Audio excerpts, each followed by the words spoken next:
Lepo pozdravljeni.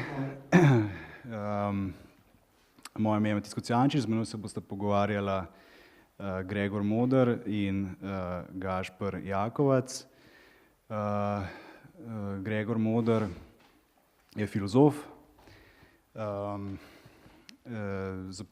predava na Filozofski fakulteti in AGRFT, je postdoktorski raziskovalec na Akademiji Jan van Eyck na Nizozemskem. Ukvarja se s Hegelom, Spinozo, z Lacanom, tudi s književnostjo in gledališčem.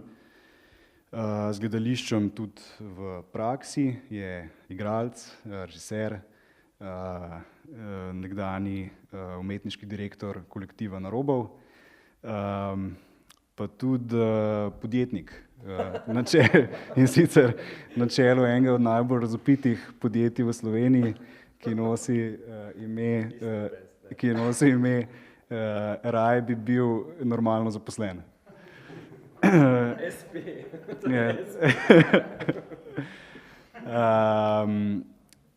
Lani je izšla njegova knjiga Komična ljubezen s podnaslovom Shakespeare, Hegel, Lacan, kjer razvijaš pravzaprav neko koncept ljubezni, ki ga prepoznavaš tudi v Shakespearovih upodobitvah ljubezni in ga nekako zoperstaviš pravzaprav nekemu tradicionalnemu pojmovanju ljubezni pred Shakespearom in tudi modernemu pojmovanju ljubezni.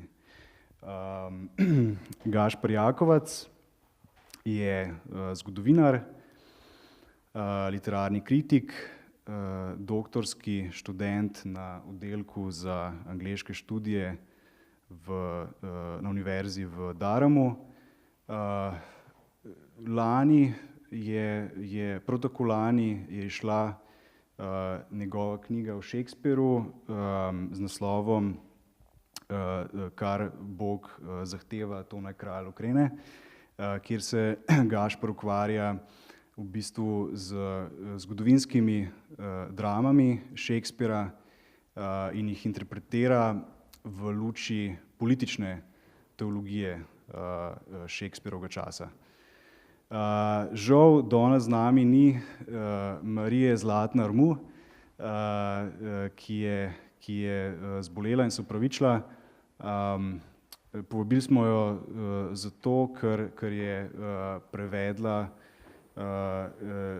knjigo, ki je letos izšla, in sicer gre za knjigo Will in svet avtorja Stephena Greenblatta, v bistvu ena od najpomembnejših knjig o Shakespearu gotovo v zadnjih desetletij, vsaj po odmevnosti in vplivu. Torej nekako zaradi njene odsotnosti bomo pravzaprav ta prvi nek zgodovinski del nekako prevzeli mi in probali zadevo potem povezati tudi z vajinima monografijama. Zdaj, vprašanje Shakespeara in krščanstva je pravzaprav lahko zastavimo vsaj na treh ravneh. Gotovo, se pravi, vprašanje neke Shakespearove osebne religiozne identitete, njegovega odnosa do krščanstva oziroma kot preprosto rečeno, kaj je pravzaprav Shakespeare verjel. Potem druga raven je prikaz krščanstva ali pa prikazi krščanstva v njegovih delih, v dramatiki in poeziji. In tretja raven, ki v zadnjih pravzaprav desetletjih še posebej postaja pomembna pri proučevanju Shakespeara, je zgodovinski kontekst. Torej vprašanje, kako je pravzaprav njegov čas res razumel krščanstvo in kako se to odraža v teh delih. Ena od, zdaj gotovo recimo najbolj intrigantna, tudi najbolj kontroverzna dimenzija tega vprašanja je gotovo vprašanje Shakespearove osebne religiozne identitete, kjer je nekako v 20. stoletju glavna fascinacija raziskovalcev, spekulacija o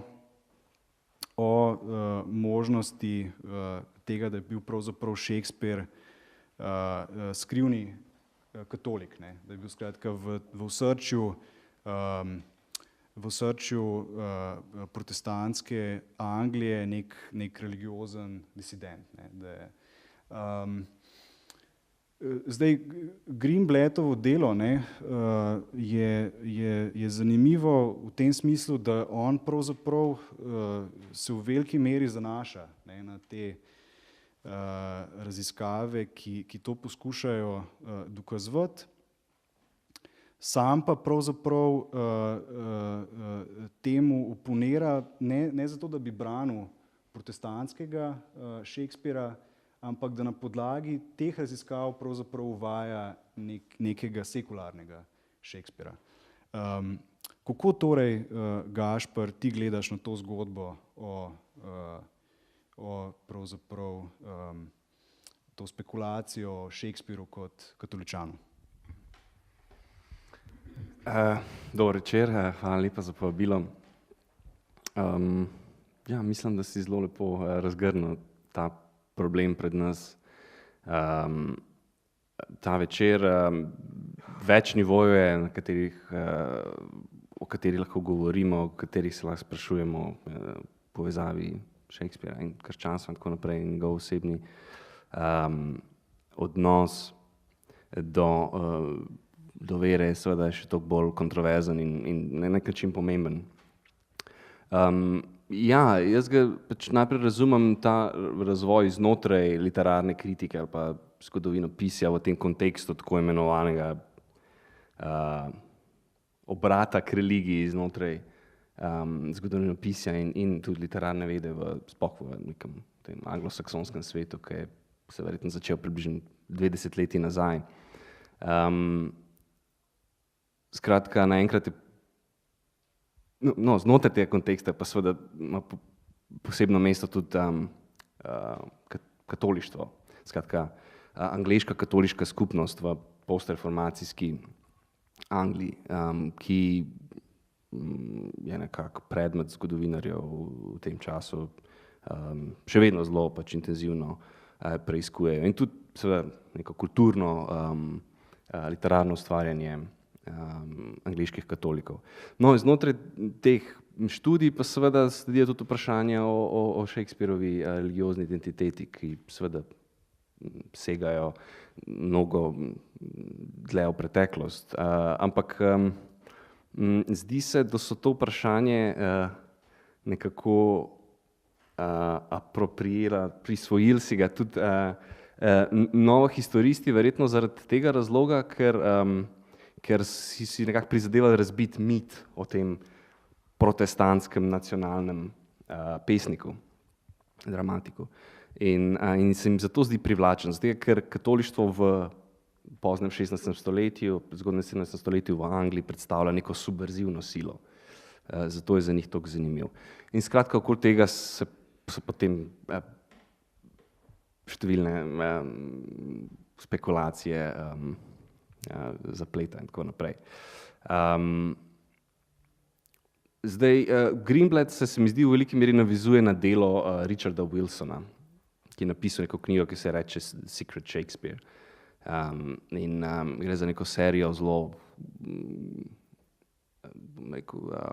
težko berljivih esejev, v katerih zagovarja tezo, da je bil nekako Shakespeare v mladosti povezan z jezuiti, da je verjetno celo osebno spoznal Edmunda Campiona in da je njegov oče verjetno iz Campionovih rok prejel ta znameniti duhovni testament, ki ga je podpisal in potem skril v svojo hišo, namesto da bi ga imel pri sebi kot prav katolik, kar ne bi skratka mogel ta dokument hraniti.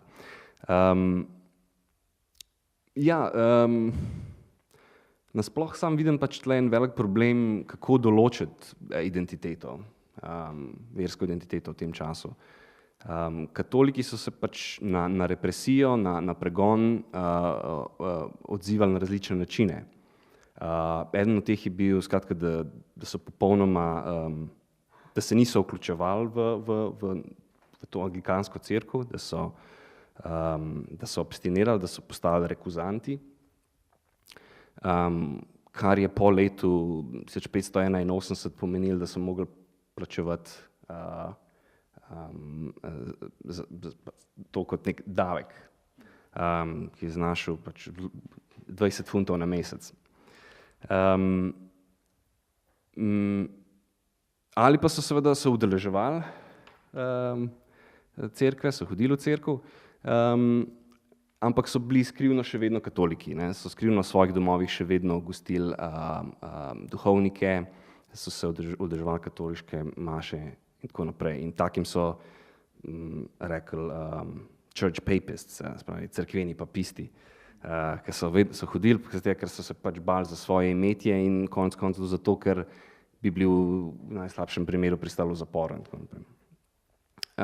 Skratka, Shakespeare je očitno obiskoval uradno cerkev, ker ni zabeležen nikjer njegov zaostanek, ni se znašel pred cerkvenim sodiščem.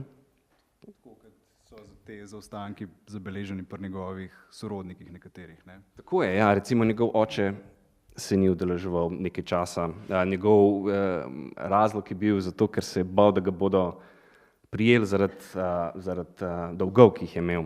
Ampak to je bil razlog, ker so ga številni katoliki uporabljali, ali pa podobne razloge, češ da so bili na trgovskih poteh v drugih mestih, da so skratka delali, ne, in da pač niso mogli priti v cerkev, ne, oziroma da so šli v cerkev nekje drugje, ne. To so bili pač izgovori iznajdljivi. Tako da že to je seveda problematično, ne. Shakespeare, njegova širša družina in njegovo okolje v Stratfordu, Warwickshire je bil precej intenzivno katoliško naravnan, je bilo veliko katoliških simpatizerjev.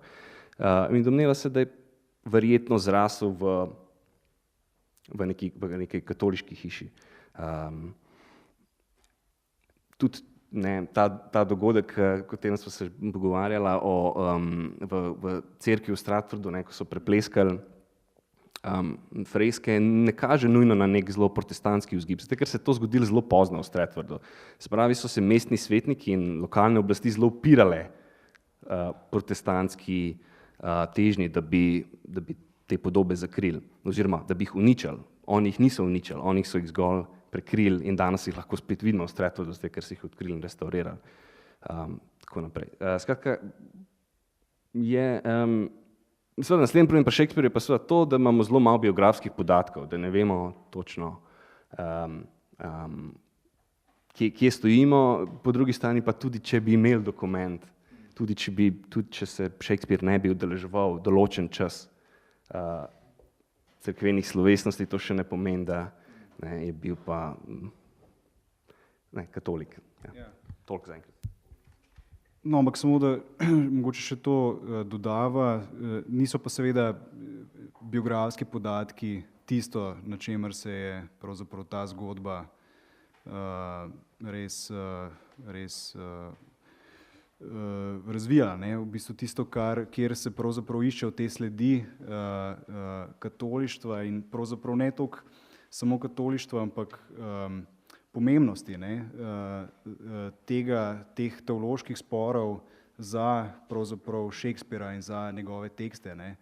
To je tisto, kjer se ta sodobna debata res odvija, seveda v kombinaciji s temi zelo skopimi biografskimi podatki, ki jih imamo.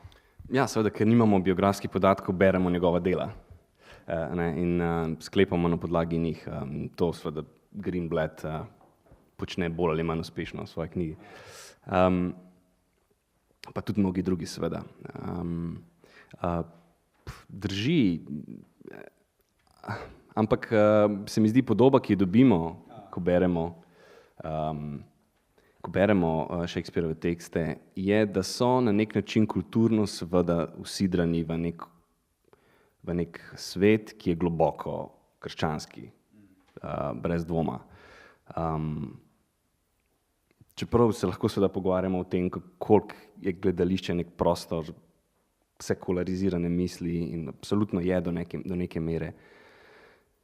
Ampak zgolj seveda na podlagi nekih aluzij lahko vidimo, da je Biblija nek primaren tekst, kateremu se Shakespeare ves čas vrača in ga vključuje v svoje tekste. Po drugi strani pa, če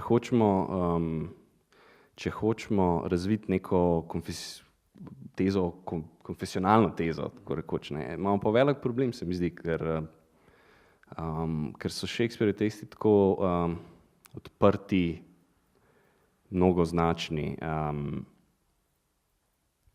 Problem je v tem, kar pač večina kritikov govori, da Shakespearea ne moramo zagrabiti, ne moramo ga najti v njegovih tekstih, da se nam ves čas izmika, da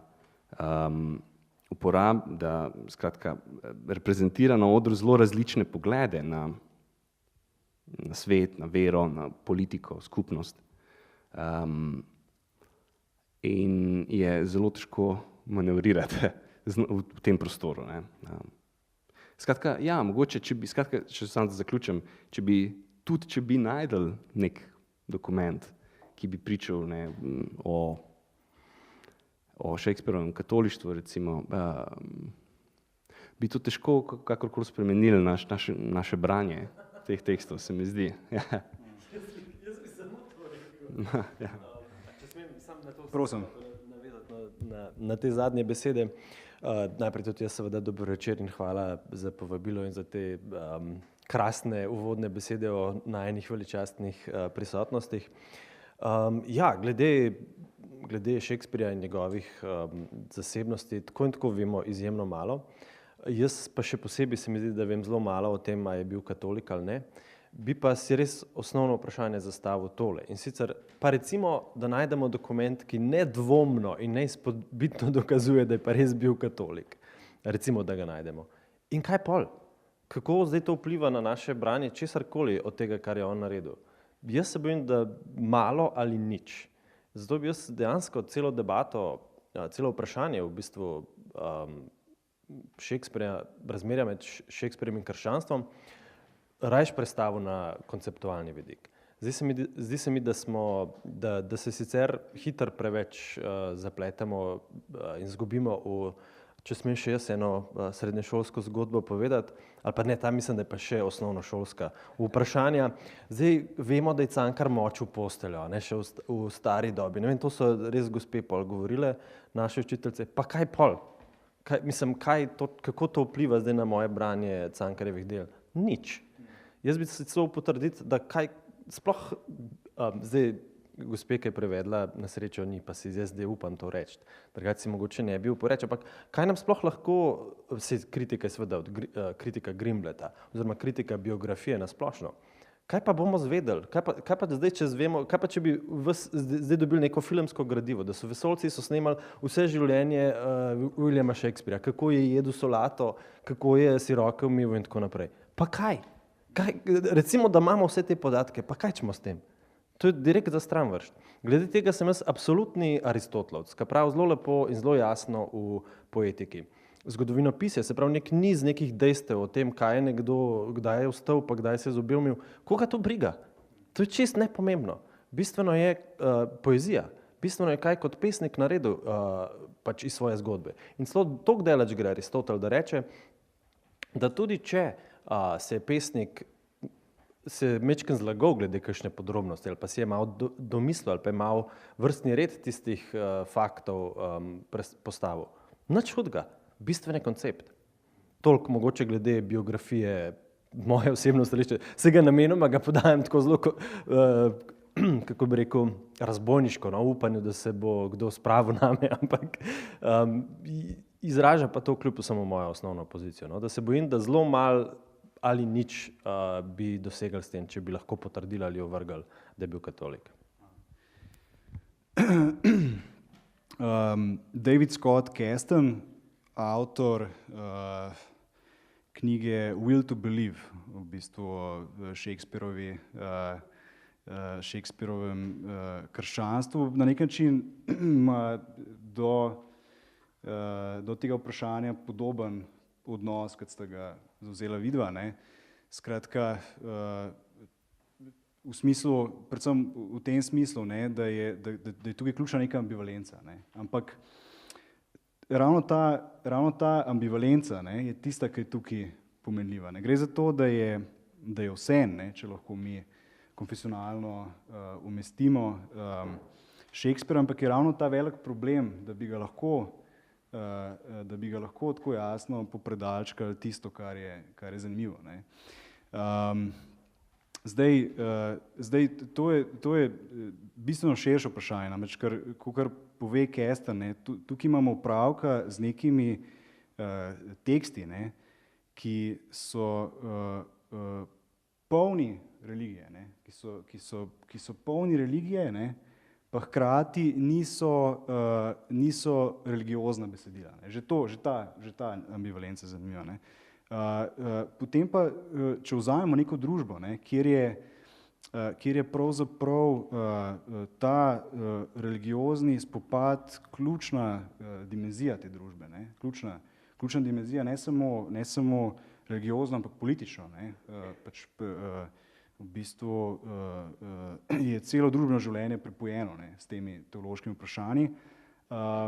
Je seveda izjemno interesantno, kakšne pozicije lahko prepoznavamo znotraj samega Shakespeara in kako pomembne so te pozicije za nekatere ključne, za nekatera njegova ključna dela. Recimo tako Greenblatt kot Kesten interpretirata, ne, Hamleta, ki se je pravzaprav v 20. stoletju nekaterih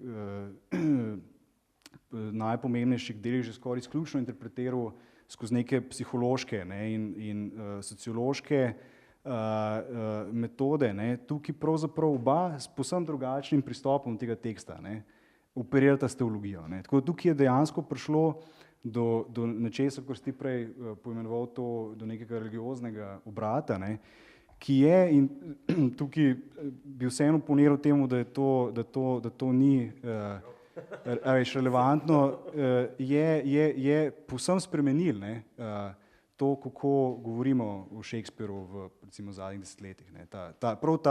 Prav ta ideja, ne, ki seveda ni bila dokazana, ker kakor ugotavljamo, ne more zares biti, ker tudi če bi konec koncev, ne gre samo za to, da če bi mi dobili neko poroko, ne, duhovno, kjer bi on recimo rekel jaz, ki je bila pristna, pa bi v njej zapisal jaz sem katoličan, ne, to pravzaprav tudi ne bi nam niti o tej identiteti res povedali, ne samo da nam ne bi povedali nič o Shakespearu, ampak o tej identiteti nam ne bi povedali nič. Kot si sam recimo pri očetu, ne, Shakespearu že problematiziral, čeprav imamo neko pristno ali pa vsaj dokumente o tem, da smo imeli, ne, pristno poroko, duhovno poroko, kjer on pravzaprav pove, da je katoličan, ne, še vedno lahko to relativiziramo v smislu, da ni nosil pri sebi in da je skrival in tako naprej, ne. Je pa tista, mogoče se mi zdi zanimiv preplet, ne, vajinih del, ravno to vprašanje, ne, vprašanje v bistvu politične teologije. Skratka,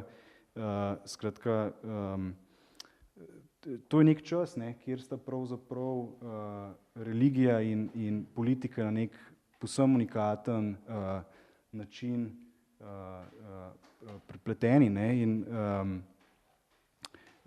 ti v bistvu v sklepu svoje knjige, ne, daš izjemno velik poudarek temu, ne. Kako gledaš na recimo politično teologijo Shakespearovega časa v odnosu do recimo teh vprašanj, ki jih zastavljaš v svojem? Ja, hvala za vprašanje, se mi zdi zelo široko, ampak mislim, da bo Gašper mogel nanj bolj podrobneje odgovoriti. Jaz lahko samo v svojem omejenem pogledu odgovorim, kaj je mene recimo zanimalo pri zgodbi politične teologije. Vseeno se mi zdi, da ne bo nič narobe, če riskiramo besedo dve o tem, kaj točno sploh je mišljeno s tem izrazom, politična teologija. Kaj ne bi to bilo? Se mi zdi, da je vseeno fino, da omenimo Kantorovica, ki je napisal zanimivo knjigo o pravni zgodovini srednjega veka v Angliji, kjer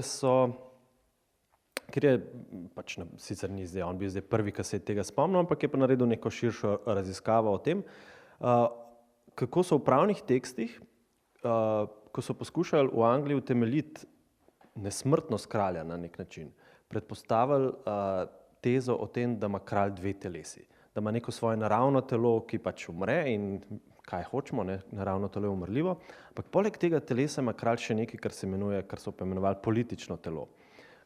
In to naj bi bilo pa v bistvu telo, ki drži celotno strukturo zakonov in tiste politične skupnosti skupaj. To je tisto, kar skupnost skupaj drži. To sta kraljevi dve telesi. Naslov Kantoroviceve knjige je zato Kraljevi dve telesi. In jasno je, da v tem pa je Kantorovic bil recimo prvi ali pa vsaj najbolj ekspliciten ali pa najbolj neposredno je to zatrdil in najbolj obširno pojasnil, kaj s tem misli. In sicer, da je to seveda zgodba, ki se tudi v teologiji pojavi. Namreč, kako razumeti to nemogočost, kar se ne bi zgodilo s Kristusom. Se pravi, nemogočost tega, kako misliti hkrati v bistvu nekaj popolnoma neskončnega, absolutnega in nekaj popolnoma naključno človeškega. Kako misliti hkrati absolut in kontingenco. Na filozofski ravni, na verski ravni pa bosta vidva bolje formulirala od mene. Se pravi, to je bil to je recimo nek okvir tega vprašanja. In zdaj, pri Shakespearju je mogoče to, predvsem v zgodovinskih igrah, zelo lepo videti, kako pravzaprav igra natančno na to razmerje razlike med kraljem kot pač neko normalno osebo in kraljem kot tem, kot neko funkcijo vladarja. V svojem delu sem se jaz posvetil nekemu drugemu aspektu, ne toliko neposredno Shakespearevi aplikaciji tega pravila, ampak v bistvu neki ideji, ki jo moj ljubi filozof Hegel uporablja, ko govori o konceptu monarha. Ampak mogoče najprej, tukaj bi raje predal besedo Gašperju, da sam svojo ekspertizo na tem področju predstavi. Ja, hvala. Saj mislim, da si bistveno nekako že v besedo. V zvezi s Shakespearom, ja, seveda, mislim, Kantorovic posveti eno celo poglavje interpretaciji Richarda II. Skozi to svojo teorijo, ki je problematična, seveda. Mislim, da drži, da to, kar si rekel, da Shakespeare uprizarja to dvojnost, ne, med kralji kot osebami, kot navadnimi ljudmi, s katerimi se lahko identificiramo, in skozi to neko nesmrtnost, neskočnost, skratka njihovo funkcijo političnega telesa, ki ga poosebljajo. Ampak on, recimo, napaka, ki je v bistvu z zgodovinopisnega stališča, se mi zdi, ki jo on spregleda, no, je ta, da razume Richarda II. Kot nek ideal srednjeveškega monarha, ki ga nadomesti Bolingbroke, svojo nekako praktično, makiavelistično politiko. Jaz bi se pa strinjal z nekimi novejšimi kritikami, ki pravzaprav to obračajo na glavo, ne. Skratka, gre za to, da je Richard II. Pravzaprav upodobitev tega novega absolutističnega vladarja, ki šele zdaj prihaja, ki je aktualen v njegovem času, sredi 90. let 16. stoletja. In da Bolingbroke pooseblja nekaj bolj srednjeveškega, skratka koncept neke konciliarne monarhije, kjer je kralj zgolj prvi med enakimi in podobno. Skratka, to je seveda zanimivo, ker tudi imamo neke anekdote, v katerih se kraljica Elizabeta sama identificira z Richardom II. In to je bil njen problem s to igro. In seveda grof Essex je tudi uprizoril, oziroma njegovi podporniki so prizorili to igro pred njegovim revoltom, to je bilo 1601. V Londonu, skratka, in oblasti so to razumele kot neko zelo subverzivno gesto, čeprav oni verjetno tega niso tako razumeli, prav obratno. Skratka, Elizabeta se nekako identificira z Richardom II. In se boji prav tega, ne. Zgodnja novoveška oblast se ves čas boji upora, ves čas se bojijo, da bodo izgubili oblast, nadzor nad ljudmi. Zato se mi zdi ta retorika, ideologija je toliko pomembnejša. Nastop, neka teatralna prezenca in na drugi strani pa ta prisvojitev teološkega govora. Zanimivo je recimo primerjati, skratka, to politično telo se absolutno seveda nanaša na prvo pismo Korinčanom, kjer Pavol govori o mističnem Kristusovem telesu in kako smo mi udi v njegovem telesu in tako naprej. Ne. In Jakob I. govori v svoji knjigi podobno, ne, pravi, država ni nič drugega kot telo. Kralj je glava in potem vsi ljudje so različni udi, ki upravljajo svoje funkcije. Ampak zanimiva razlika, če primerjamo ta dva odlomka, je ta, da Pavel potem reče, nekateri udi so šibki. In reče, ampak nič za to, ne, mi se moramo, kljub temu jih moramo nekako sprejemati in se potruditi, da postane spet zdravi udi tega telesa. Medtem ko Jakob reče, da jih moramo odsekati, ne, jih moramo ločiti od telesa, ker je potem nevarnost, da se bo celotno telo zastrupilo. Skratka, to je, se mi zdi, nekako srž te politične teologije, ta prepletenost, dialog med teološko govorico in politično, kjer politična stran tega, skratka, kjer sekularna oblast nekako zlorablja, ne, ta teologijo. A lahko, imaš repliko? Sem se hotel navezati, ampak ni treba. Samo še eno podvprašanje. Kako pa je s tem pri Shakespearu, ne? Zdaj ti v svoji knjigi govoriš uporabiš neki izraz subverzivna apologija, ne? Ko v bistvu govoriš o tem, kako Shakespeare govori o kako pravzaprav se v njegovih zgodovinskih igrah ta ideologija, ne, pravzaprav upodablja, ne. Skratka, v smislu, da pravzaprav so ta dela pisana kot neke vrste apologetska dela, ne, ki pa potrebujejo za to svojo podobitev subverzivne elemente. Te subverzivni elementi so pa do te mere izdelani, da kdaj pravzaprav prevzamejo glavno vlogo in pravzaprav problematizirajo samo to, kar imenuješ apologija dominantnega ideološkega diskurza. Kako recimo se to kaže na kakšnih konkretnih primerih v Shakespearu? Ja, skratka, v svoji knjigi se predvsem posvečam tem trem igram o Henriku VI. Kar je zanimivo v teh igrah, je, da so nekakšen esej o politični oblasti, pravzaprav, ne, da Shakespeare preigrava različne strategije, oblike oblasti. In nekako, kar se meni zdi, ta subverzivni del, subverzivna apologija je seveda v samem Henriku VI, v osebi Henrika VI, ki ga kritiki ponavadi zelo hitro zavrže kot nekega slabiča, kot nekega, ki je skratka prišel na oblast z 9 leti, ki skratka je bil zelo pobožen, pa slab kralj, a ne. In zanimivo je to glih pred nekaj tedni sem bil v Yorški katedrali in tam je skratka ta velik skrin z srednjeveškimi monarhi, podobami angleških srednjeveških, in na zadnjem mestu je Henrik VI. In edini je, ki je tam prizren z kakim milim obrazom in s knjigo v roki. In to je njegov atribut, je knjiga. Ne? In njegov nasprotnik York ga ne opiše njegovo vladavino kot bookish rule, kot vladavino neke knjige. Ne?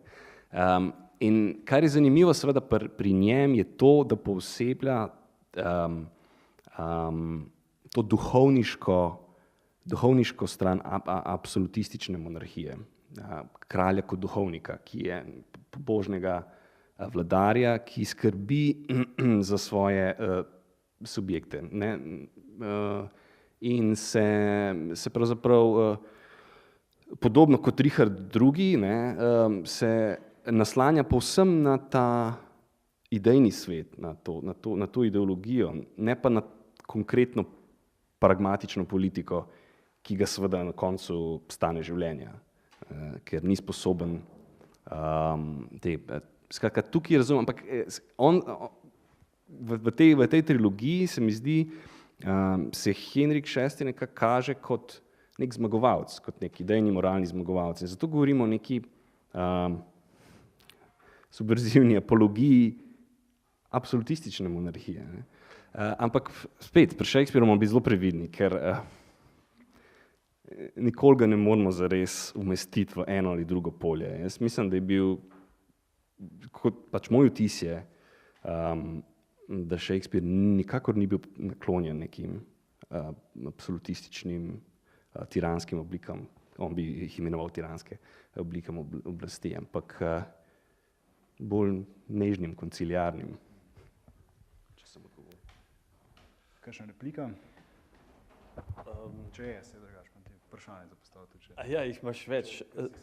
Ne, samo mogoče sem se hotel samo bežno samo na eno vprašanje navezati, pa toliko, da poskušam še recimo izpostaviti tisto, kar je meni pri vprašanju politične teologije zanimivo ali pa zabavno ali pa produktivno. In sicer mi je bilo všeč, ker je Gašper omenil to vprašanje tega odseka, kaj zdaj narediti z slabimi deli telesa, kako jih odsekati na nek način političnega dela. Zdi se mi, da to poimenuje tisto kategorijo, ki je mene pri vprašanju kralja, kraljevine in kraljevih dveh teles najbolj zanimala. Zakaj? Zaradi tega, ker Lacan, katerega poznavalec sicer nisem, to moram absolutno priznati, bi rekel, da je v tem momentu, v momentu odsekanja nek ključen koncept. To bi recimo zelo na hitrico lahko rekli, da tukaj imamo že prvi obris koncepta falosa. Ta koncept se sliši skrajno škandalozno in delno je tudi mišljeno tako. Delno je mišljeno, da gre očitno za nekaj telesnega, za neko rezanje telesa. Po drugi strani je pa očitno nekaj, po drugi strani je pa s tem mišljeno nekaj očitno političnega. In prav koncept kralja je absolutno nekaj, kar perfektno uteleša koncept falosa. Omenjam pa to zaradi tega, ker če se spomnimo nekih najbolj norih sanj kraljev, kot so bili recimo ta Ludvik XIV., ki je izrekel država, to sem jaz. Na nek način so povedali resnico tega stanja, tega dojemanja, tega, kako monarhija sploh deluje. Država dejansko deluje z garantom, ki je v zadnji instanci kralj, oziroma ime kralja. Nekaj podobnega v resnici velja tudi za katoliško cerkev. Pontifex, ne vem kakšno, zdaj se ne bom spomnil, ampak mislim, da je sumus pontifex, ki mu lahko rečemo tudi cerkev. Mislim, da je to neka fraza iz cerkvene, pravne, politične teologije. Se pravi, kako razumeti cerkev? Ja, natančno tako kot kraljevino, kjer je pač najvišji duhovnik, najvišji svečenik je obenem porok celotne zgodbe, celotne strukture. Vprašanje seveda je, kaj se zgodi z nekim dogodkom, kaj se zgodi na konceptualni ravni z dogodkom, ki je zaznamoval ne samo Francijo, ampak 200 let naše zgodovine, če ne več. Z trenutkom, ko so kralji odsekali glavo. Se pravi, s trenutkom francoske revolucije. A je prišlo do nekega konceptualnega premika v tem, kako danes doživljamo pač to razmerje med nekim garantom politične celote ali ni tukaj nobenega novega koncepta. Imaš avtorje, ki bojo zagovarjali eno ali pa drugo. Zdaj končno pridem po dolgem ovinku nazaj k Shakespearju. Teza bi pa bila, da je mogoče pri Shakespearju dejansko najti sledove tega, kje je mogoče v njegovem delu poiskati tiste elemente, kjer se Shakespeare eksplicitno ali pa vsaj v namigih nanaša na ta koncept falosa. Temu se posvetil Lacan v branju Hamleta. Najde kar nekaj pasusov, kjer poskuša razumeti Hamleta kot tragedijo o falosu. Ampak toliko mogoče samo kot nek dodatek k vprašanju politične teologije. Greenblatt v svoji knjigi Shakespeare's Freedom, kjer v bistvu postavil neko tezo o Shakespeareu kot nekem zasledovalcu svobode in potem to skozi različne vidike njegovega dela dokazuje. Prav, da je pravzaprav to, kar on razume kot Shakespeareovo svobodo, najbolj očitno pri Shakespeareovih upodobitvah ljubezni. Ti si temu posvetil prav Shakespeareovemu razumevanju in upodabljanju ljubezni knjigo. Kaj je pravzaprav zate pri tem tako posebnega, tako udarnega?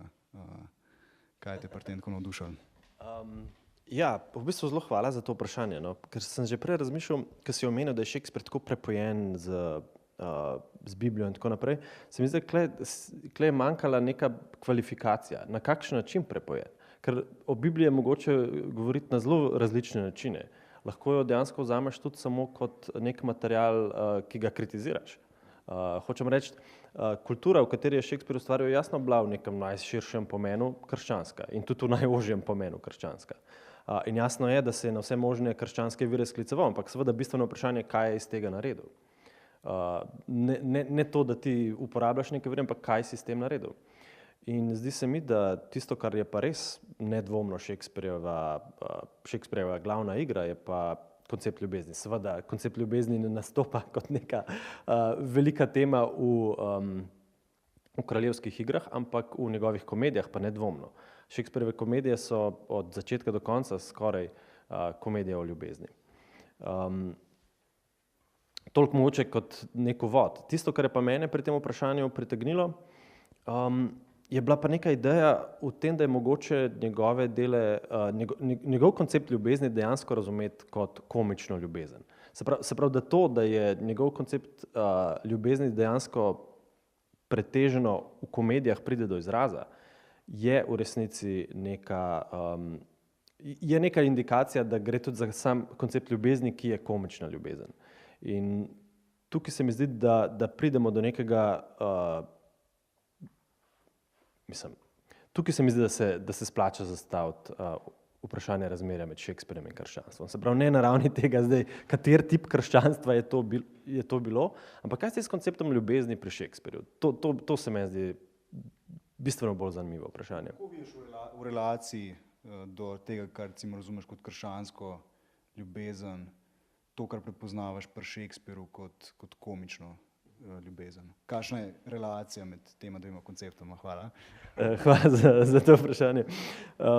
Ja, no jaz bi rekel, da tisto, s čemur sem se specifično posvetil, so bile delno Shakespeareve komedije, še posebej pa Shakespearevi soneti, kar je mogoče tako nenavadna izbira za Shakespearea nasploh, ki ga poznamo predvsem kot dramatika, pa tudi za temo komične ljubezni, ker soneti seveda niso ravno tipična komična zvrst.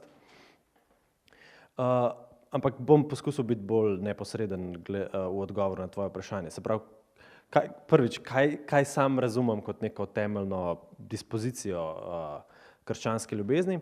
Sam jo razumem kot v resnici predvsem kot neko absolutno etično zahtevo. Se pravi, to, kar bi jaz rekel, da je v krščanstvu najbolj bistvenega pri konceptu ljubezni, je najbrž ljubezen do drugega. Na nek način Ljubezen celo do tistega, ki me ne mara, ljubezen celo do tistega, ki je moj sovražnik, ljubezen celo do tistega, ki mi nekaj ukrade. Spravo neka krščanska, tako nora logika v resnici bi bila, da tudi če mi nekdo ukrade kolo, ja, pa mu daj še avto. To bi bila recimo neka nora stava krščanske ljubezni. In zanimivo je, da je v zgodovini ta nora stava na ljubezen imela neko čudovito formo, prišla do neke čudovite forme v poeziji, ki se ji reče sonet. To se mi zdi, da vendarle moram izreči. Sonet se je recimo, škoda, da ni tukaj Borisa Novaka, ki je navdušen spremljevalec zgodovine poezije in specifično o tej formi soneta bi znal veliko povedati. Razvila se je v trubadurski Franciji, to se pravi v Provansi, kjer so takrat vladali heretiki, se pravi ljudje, ki so imeli glede ljubezni precej stališče, ki je bilo neusklajeno s papežem, recimo temu tako. Oni so ljubezen vzeli zelo zares. V formi, ki jo poznamo kot formo soneta, so pa to ljubezen, ki je seveda ljubezen do Boga in ljubezen Boga in ljubezen do bližnjega, so jo razumeli tudi kot na nek način erotično, tudi kot na nek način ljubezen, ki jo lahko pripišemo nekemu konkretnemu bitju, recimo neki ženski. Ampak ta ženska seveda nikoli ni bila neka ženska, ki jo lahko dosežeš, ampak je bila bistveno nedosegljiva ženska. Po možnosti trubaduri niso nikoli videli dame, ki so ji pisali pesmi. Veliko trubadurjev se ukvarja z damo, o kateri so samo slišali, da je lepa. In to poročilo o tem, da je tista dama tako lepa, jih podžge v njihovi poeziji. Kaj Shakespeare naredi iz forme soneta, je fascinantno. Če vzamemo, recimo, jaz sem prinesel kar sabo to knjigo Maynardovih prevodov Shakespeareovih sonetov, ker se mi zdi res čudovita knjiga, pa čudoviti prevodi. No, on se na nek način se norčuje iz forme soneta. To je dobesedno tako, kot Gašper pravi, da Shakespeare včasih res težko ujamemo v tem, kaj pravzaprav daje. Vzame formo soneta, ki je na nek način ki je blizu skoraj bi rekel religijski formi, obenem je pa zelo očitno pesniška oblika, in se norčuje iz nje. Pravi kar v tem soneti, ko ga imamo kot prvega, pravi My mistress eyes are nothing like the sun. Ne, ona nima žametnih oči in niti kodrov mehkih kakor svila in tako naprej. In priznam, da ne vem, kako boginje hodijo, ko ona hodi, stopa kot ljudje. Skratka, on ves čas se norčuje iz te forme soneta, ki je bolj ali manj šla na to, da je treba neko konkretno osebo povzdigati v neke božanske višave. On pravi, ne, prav nasprotno. Njo, če bi povohal, bi najbrž malo smrdela, lica ima čisto normalna in pač, ko hodi po tleh, se slišijo njeno lomastenje in tako naprej. Ampak konča pa takole.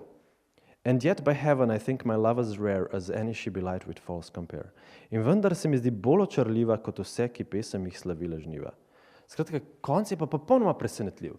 Norčuje se iz forme soneta, ampak na koncu pa pove, v resnici napiše, ne samo, da napiše perfekten sonet, se pravi, vztraja pri tej formi, ampak tudi poanto pripelje nazaj v sonetno formo samo. Se pravi, ne glede na vse to, da moja gospa ni nič od tega, kar bi sicer veljalo za sonetne gospe, na nek način ravno zato je bolj zanimiva. Moja pesem jo naredi vredno božanskega opevanja. Dobro, mogoče je to res nek zelo dolg uvod v to, kako Shakespeare razume recimo vprašanje ljubezni. Ampak če poskušam zdaj izpeljati iz tega neko, tako, kako bi rekel, nek punchline, neko misel v enem stavku, bi šlo nekako za to, da ne gre toliko za to, da gre za neko ljubezen, ki ne bi bila vame poslana od zunaj, ampak gre za nekaj, kar v resnici moram svojo pesniško dejavnostjo šele ustvariti. To v resnici je tudi nekaj, kar je značilno za celotno sonetistiko, ampak kar najdemo tudi pri Prešernu. Sprav to poetološko idejo in tako naprej. A sem predolg? Tukaj navezal še mogoče za zaključek še vprašanje za Gašperja, ki bi ga razen, če imaš direktno repliko. Mislim, mogoče bi se kar navezal na to. Velja, samo v bistvu, če lahko v to repliko vključiš še mogoče to, o čemer smo se pogovarjala pred pogovorom, namreč to, kar sam imenuješ etični obrat pri raziskovanju Shakespeara, ki si ga tudi sam v tem najnem pogovoru povezal z ljubeznijo. Hvala. Absolutno bi se seveda strinjal s tem, da Shakespeare kritizira to tradicionalno petrarkistično formo, ampak se mi zdi, da se nekaj ključnega dogaja v njegovih komedijah na ravni etike, da je ljubezen vedno tista, ki ljudi, njegove karakterje, skratka osebe v njegovih igrah pripelje v nek intersubjektiven odnos, seveda, izven njih samih. Če gledamo recimo v Love's Labour's Lost, kako je to prevedeno, ljubezni trud za manj. Tam imamo začetek, ko kralj Navare in njegovi kolegi na dvoru se odločijo, da oni bodo se pa zdaj tako kot umaknili v neko kontemplativno življenje in bodo zgolj preučevali knjige, skratka njihov cilj bo znanje, bo vedenje, spoznanje, skratka kot neko semimeniško življenje. In potem se zgodi ta vdor žensk na dvor in skratka vsi so zaljubljeni in začnejo pisati poezijo in jim pošiljajo pesmi, skratka in jih začnejo osvajati in so že tik pred tem, da pa bojo osvojili te ženske in bodo vsi tako rekoč krivo prisežniki, ker so namreč prisegali, da bodo ostali na tej akademiji, tako rekoč na dvoru 3 leta in ne bodo videli nobene ženske in tako naprej.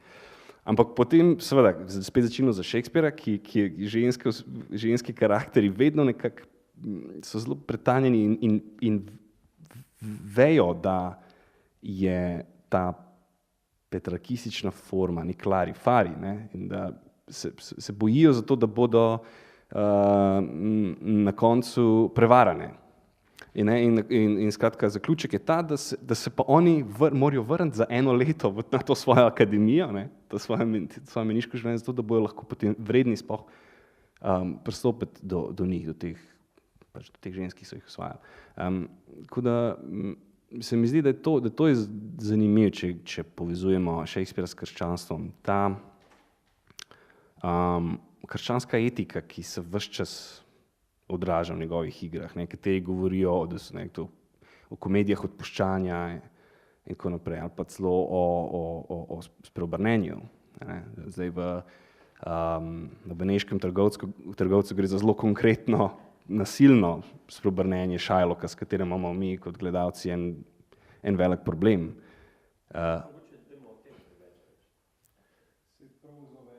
Nimamo časa?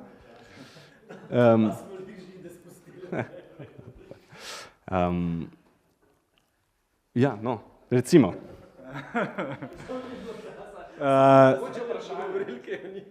Imamo pa še čas. Lahko še, sem samo poskušal še preveriti, če imamo kakšno vprašanje iz publike, preden nadaljujemo.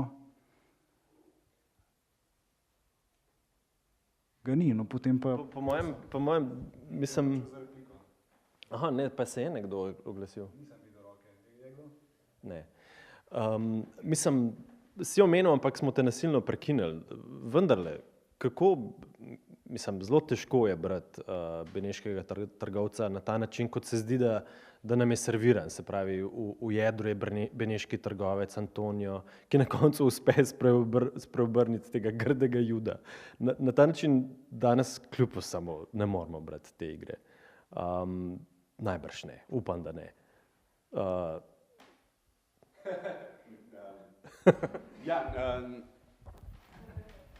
Absolutno gre za pač nek velik, mislim, da imamo veliko nelagodje, ko beremo to igro, ne, in ta velik zaključek v sodni dvorani. Ampak vendarle bi rekel, da Porsche in njen govor o milosti je seveda pomemben, hkrati na nek način ironičen, na nek ironičen način, seveda zato, ker milost je potem nekako odzeta, ne, Shylocku, ne, tako Dož kot ona, kot Antonijo nekako niso milostljivi do njega, ampak kljub temu, da njih prepoznamo kot recimo slabe kristjane, pa vendarle se mi zdi, da njena vizija družbe vendarle zmaga nad vizijo družbe Shylocka. Skratka, družba, v kateri se kjer imamo pač perpetuiranje maščevanja, ne funkcionira. Ampak skratka, to cikličnost maščevanja lahko prereže zgor odpuščanje. Recimo, to bi bil začetek žmohtne debate. No, postaja zanimivo, ne? Se to, kaži, da omenimo je fino vedno. Ja, zdaj, bojim se, da bo pristala pri istem problemu, namreč, če si to rekel, namreč, če si rekel, da milost premaga to grdo judovsko navado, da zahtevajo oko za oko, si še vedno rekel nekaj, kar je danes dejansko nemogoče izreči. In se bojim, da dejansko je treba na drug način brati Shylocka, Shylocka, celo igro, če hočeš to sploh imeti za nek tekst, ki ga je dopustno danes omenjati. In Mladen Dolar, eden od mojih učiteljev, bom rekel, ima nek odgovor, kako je mogoče to brati, no. Prvič on opozori, da so Shylockove monologe in da so celo igro igrali v Izraelu kot nek utemeljitveni tekst. Se pravi, niso ga brali na ta način, da na koncu je Jud poražen, zmaga resnica. Absolutno niso brali Beneškega trgovca na ta način. Absolutno so šli na neke druge monologe. Absolutno so poudarjali Shylockov monolog, ne Antonijevih in tako naprej, ne Porcijinega. Ampak to je samo neka izhodiščni podarek, ki nam pove, da dejansko lahko to igro danes beremo. In razlaga, ki jo ponuja Mladen Dolar, če jo dam v nekih obrisih, gre nekako takole. Dobro, kako Žid in kako kristjan razume ta dolg? Za to gre. Žid ga razume oko za oko. Če si mi dolžen funt mesa, mi boš dal funt mesa. Konec debate. Kako pa kristjan razume dolg? Z milostjo. Na nek način je dolg v tem radikalnem smislu odpuščen.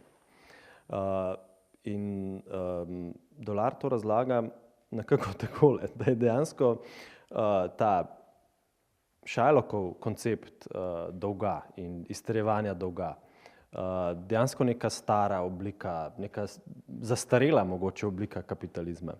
Medtem ko milost, ker nekoga s tem, ko mu dolg odpustiš, v resnici neskončno privežeš nase. To je pa neka moderna oblika, v bistvu kapitalizma, ker si na nek način večno zadolžen, ker nimaš te možnosti, da boš dejansko nekoč vrnil svoj dolg, pač magari s funtom svojega mesa. Ne, na nek način si z milostjo za večno zavezan. Na nek način si večji dolžnik, kot če ti ne bi bil dolg odpuščen. To bi bila recimo to njegovo branje. In se mi zdi, da v tem okviru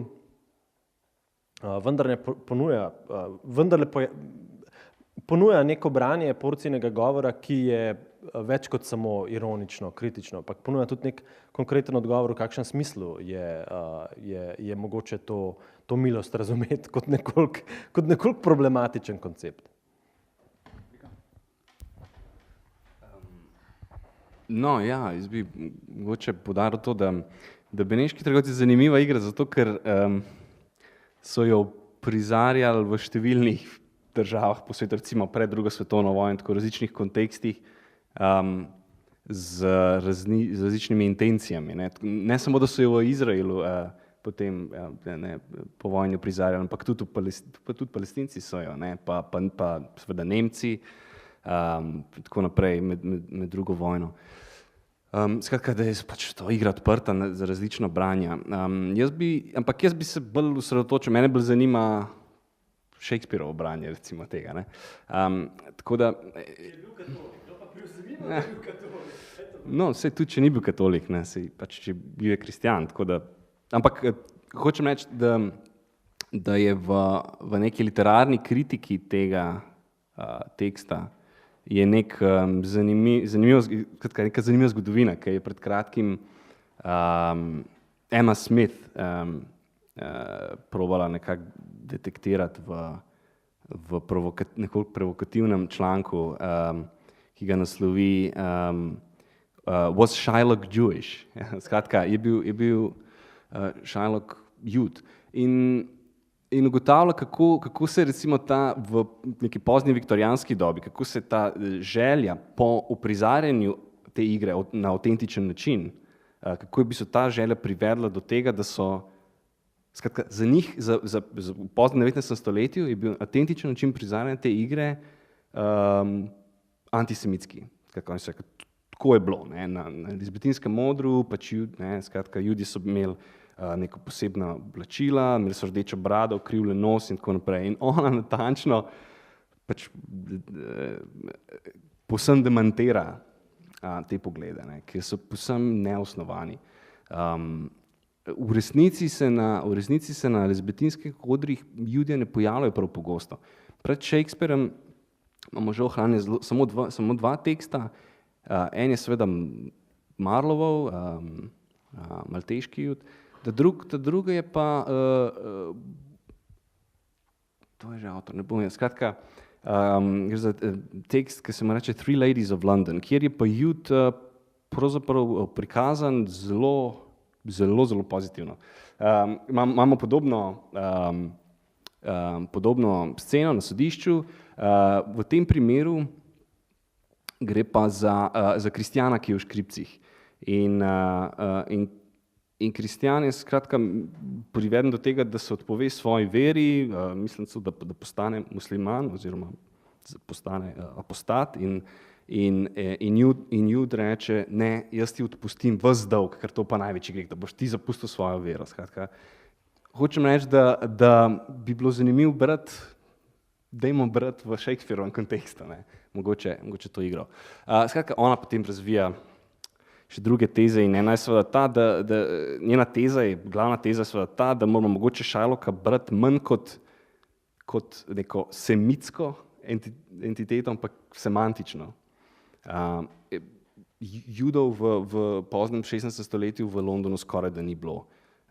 Bilo pa je veliko hugenotov, bilo je pa veliko francoskih in nizozemskih protestantov, ki so prišli v London, več kot 5-6 tisoč jih je bilo in bila so, skratka, imigranti in bila so velika trenja med Angleži, Londončani in tem priseljenci, ki so seveda imeli svoje cerkve, so molili na svoj način, ki niso jedli in pili z Angleži, tako kot pravi Shylock.